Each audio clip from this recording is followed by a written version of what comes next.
మధ్య కోవిడ్-19 వ్యాక్సినేషన్కి సంబంధించి global tender విధానం అనే మాట వినిపిస్తోంది. మనందరికీ సెకండ్ వేవ్ వచ్చిన తర్వాత భారతదేశంలో వ్యాక్సిన్ ఆవశ్యకత బాగా అర్థమైంది. అందరూ చిన్న పెద్ద తేడా లేకుండా వ్యాక్సిన్ కోసం ఎగబడుతున్నారు.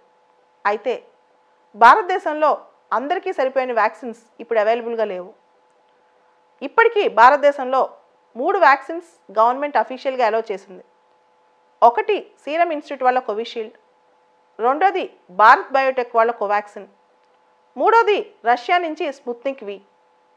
అయితే ఈ 3 రకాల వ్యాక్సిన్స్ గవర్నమెంట్ అలౌ చేసిన సరిగ్గా సరైనన్ని నెంబర్స్ మనకి లేకపోవడం వల్ల చాలామంది వ్యాక్సిన్స్ కోసం ఇబ్బంది పడుతున్నారు. దీంతో స్టేట్ గవర్నమెంట్స్ భారతదేశంలో రకరకాల రాష్ట్రాలు, ఢిల్లీ కానివ్వండి, పంజాబ్, ఒరిస్సా, ఆంధ్రప్రదేశ్, ఇలా ఏ స్టేట్ కా స్టేటు పెద్ద పెద్ద వ్యాక్సిన్ తయారీ కంపెనీస్ నుంచి గ్లోబల్ లెవెల్లో వ్యాక్సిన్స్ని కొనుక్కుందాం అనుకుంటుంది. ఫైజర్ నుంచి కానీ, మోడర్నా నుంచి కానీ ఇలా. అయితే రాష్ట్రాలు ఈ దిశగా ఆ ఫైజర్ కంపెనీకి, మోడర్నా కంపెనీకి వీళ్ళందరికీ లెటర్స్ రాశాయి. కానీ ఈ కంపెనీస్ ఇప్పుడు రాష్ట్రాలకి మేము నేరుగా వ్యాక్సిన్స్ అమ్మం అని చెప్పేశాయి. దీనికి కారణాలు ఏంటి అని ఆలోచిస్తే 2 కారణాలు మనం చూడొచ్చు. ఒకటి, ఒక వ్యాక్సినేషన్ చేయాలి అంటే దానికి ప్రాపర్ ప్రోటోకాల్స్, ప్రాపర్ ప్రొసీజర్స్ ఉంటాయి. సెంట్రల్ గవర్నమెంట్ లార్జ్ స్కేల్లో తీసుకుంటుంది, లార్జ్ స్కేల్లో ఆలోచిస్తుంది కాబట్టి రెస్పాన్సిబుల్గా ఉంటుంది అని చెప్పి ఒకటి. స్టేట్ గవర్నమెంట్ సరైన ప్రోటోకాల్స్ పాటించకపోవచ్చన్న భయం ఈ కంపెనీస్కి ఉండొచ్చు. రెండోది, స్టేట్స్తో డైరెక్ట్గా డీల్ చేస్తే స్టేట్స్ అన్నీ చిన్న పెద్ద రకరకాలుగా ఉంటాయి.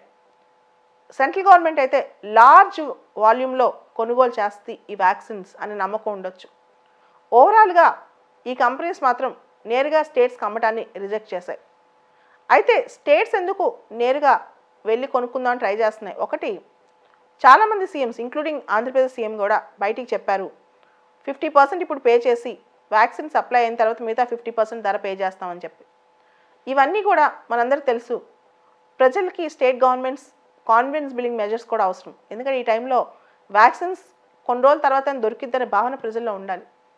కాకపోతే సెంట్రల్ గవర్నమెంట్ ఈ మొత్తం పనిని టేకప్ చేస్తే లాభం ఏంటి అంటే, లార్జ్ స్కేల్లో వ్యాక్సిన్ కొనుగోలు చేస్తుంది కాబట్టి, ఎక్కువ వాల్యూమ్ కొంటుంది కాబట్టి సెంట్రల్ గవర్నమెంట్ ప్రైస్ని బార్గెయిన్ చేయొచ్చు.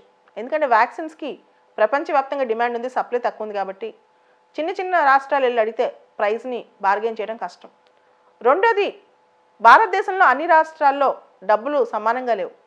కొన్ని రాష్ట్రాలు ఎక్కువ డబ్బులు పెట్టి పర్చేజ్ చేయగలవు, కొన్ని రాష్ట్రాలు చేయలేవు. అదే సెంట్రల్ గవర్నమెంట్ నేరుగా దీన్ని కనుక చేస్తే inter regional, inter state equity అనేది ప్రమోట్ చేసే అవకాశం ఉంటుంది.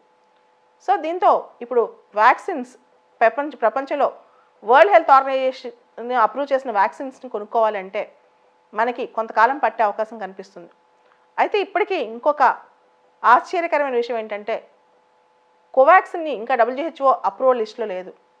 అంటే ఇప్పుడు గవర్నమెంట్ ఆఫ్ ఇండియా ట్రై చేస్తుంది కోవాక్సిన్ని WHO అప్రూవల్ లిస్ట్లో పెట్టించడానికి, కానీ ఇంకా పూర్తిగా కోవాక్సిన్కి అప్రూవల్ రాలేదు.